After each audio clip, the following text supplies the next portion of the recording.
रक्तचाप होता क्या है? Blood pressure. ब्लड यानी रक्त। रक्त के बारे में जानने के लिए रक्त से परिचय वाला वीडियो देखो। पर प्रेशर मतलब क्या? बज गई ना कुकर की सीटी। कुकर की सीटी क्यों बजती है? ऐसा कुकर के अंदर मौजूद भाप द्वारा लगाए गए दबाव के कारण होता है। दबाव मतलब प्रेशर। हमारा दोस्त पौधों को पानी डाल रहा है, पर पानी में पर्याप्त प्रेशर नहीं है। यह प्रेशर कैसे बढ़ाया जाए? अरे, प्रेशर तो बढ़ गया। नल की टोटी पूरी खोली और पानी ज्यादा प्रेशर से आने लगा। पर रक्त और प्रेशर के बीच क्या संबंध है? हृदय लगातार धड़कता रहता है और रक्त को एक खास दबाव से पूरे शरीर में भेजता है। इसी दबाव को रक्तदाब या रक्तचाप कहते हैं, यानी ब्लड प्रेशर।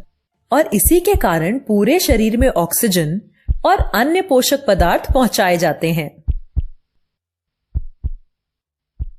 हृदय द्वारा रक्त पंप करने के कारण रक्त वाहिनियों की दीवारों पर दबाव पड़ता है।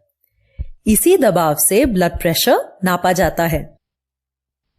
रक्तचाप नापने के उपकरण को रक्तचाप मापी या स्फिग्मोमैनोमीटर कहते हैं। यह उपकरण काम कैसे करता है, ये समझने के लिए रक्तचाप की जांच कैसे की जाती है, ये वाला वीडियो देखो। ब्लड प्रेशर हृदय के सिकुड़ने और फैलने पर निर्भर करता है। जब हृदय सिकुड़ता है और रक्त वाहिनियों की दीवारों पर दबाव बढ़ जाता है, इसे प्रकुंचक या सिस्टोलिक ब्लड प्रेशर कहते हैं। एक स्वस्थ व्यक्ति का सिस्टोलिक ब्लड प्रेशर 90 से 120 मिलीमीटर ऑफ मर्क्यूरी के बीच में होता है। हृदय के फैलते वक्त यह दबाव कम हो जाता है। इसे प्रसारक या डायस्टोलिक ब्लड प्रेशर कहते हैं। एक स्वस्थ व्यक्ति का डायस्टोलिक ब्लड प्रेशर 60 से 80 मिलीमीटर ऑफ मर्क्यूरी के बीच होता है। हमारी रक्त वाहिनियां बहुत मजबूत और लचीली होती हैं, जिससे वो रक्त द्वारा लगाए जाने वाले दबाव को आसानी से सह लेती हैं। लेकिन अगर कुछ कारणों की वजह से ब्लड प्रेशर बढ़ता रहे तो यह रक्त प्रवाह के कार्य को खतरे में डाल सकता है। रक्त का गाढ़ा होना, रक्त में द्रव या पानी की मात्रा बढ़ना व रक्त वाहिनियों का व्यास यानी चौड़ाई कम होना, इन सभी से खतरे पैदा होते हैं, क्योंकि ऐसा होने पर हृदय को ज्यादा बल लगाकर धड़कना पड़ता है और इसी वजह से ब्लड प्रेशर बढ़ जाता है। अगर यह स्थिति बनी रहती है तो इसके घातक परिणाम हो सकते हैं। इस बढ़े हुए दबाव के कारण रक्त वाहिनियों के अंदरूनी हिस्से को क्षति भी पहुंच सकती है।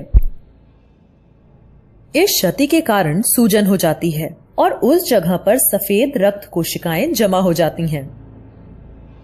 रक्त में मौजूद वसा और कोलेस्ट्रॉल भी वहां पर एक परत बना देते हैं, जिससे रक्त वाहिनी का अंदरूनी व्यास कम हो जाता है।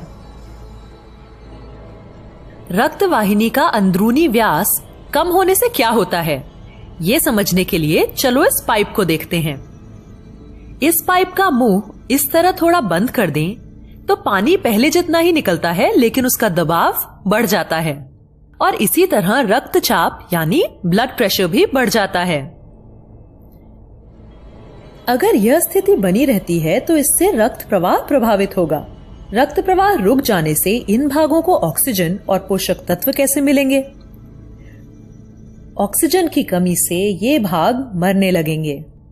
अगर हृदय को रक्त पहुंचाने वाली रक्त वाहिनियों को क्षति पहुंचती है या वो बंद हो जाती हैं, तो दिल का दौरा यानी हार्ट अटैक हो सकता है। अगर यह दिमाग में होता है तो वहां भी दौरा यानी ब्रेन स्ट्रोक पड़ सकता है। क्या इसका कोई इलाज है? हाँ जी, बिल्कुल है। जिस हिस्से में रुकावट है उसे अंदर से चौड़ा कर दो। इसी ऑपरेशन को एंजियोप्लास्टी कहते हैं। कभी कभी क्षतिग्रस्त रक्त वाहिनी के अंदर एक खोखली ट्यूब, जिसे स्टेंट कहते हैं, फिट कर दिया जाता है। इससे रक्त प्रवाह दोबारा अच्छे से शुरू हो जाता है।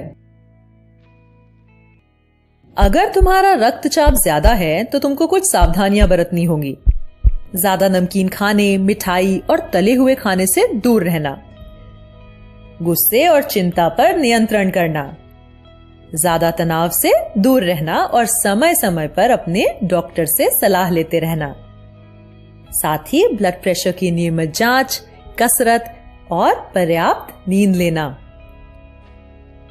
जरा सोचो, हृदय 1 मिनट में 72 बार धड़कता है और रक्त पंप करता है। इसका मतलब है कि एक दिन में वह 3 लाख बार और एक साल में 3.5 करोड़ बार धड़कता है। कल्पना करो कि हमारी बेचारी रक्त वाहिनियां कितना दबाव सहती हैं। मगर चिंता मत करो, हमारी रक्त वाहिनियां इस दबाव को आसानी से बर्दाश्त करके हमें स्वस्थ रखती हैं। और इसीलिए इन रक्त वाहिनियों की देखभाल करना भी हमारी ही जिम्मेदारी है।